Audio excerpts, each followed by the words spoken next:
As an IT director, Thomas Lee spends a lot of time in front of a computer screen. When he began having a bad headache one day last August, he thought it might be a migraine.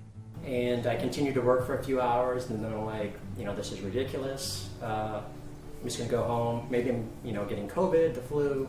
But a few days later, Thomas was being rushed to Broward Health for emergency surgery to treat a skull-based tumor.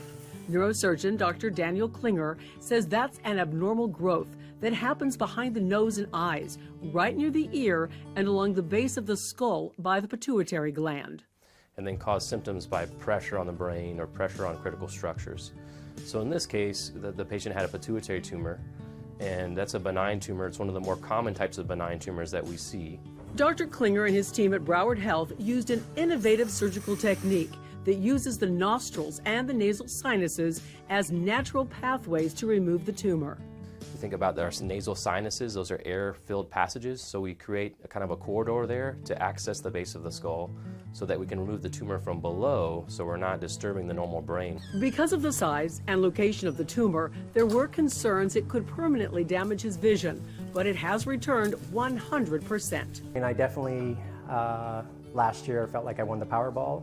Most people that I've come in contact with would never imagine that I've, had surgery or was sick or, anything took place. So pretty incredible, pretty grateful, and happy to be, on the road to improvement.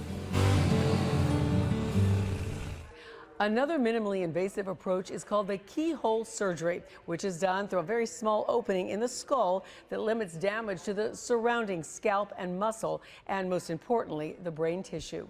These approaches are not suited, though, for all types of tumors and skull-based locations, so it's something you got to talk to your doctor about.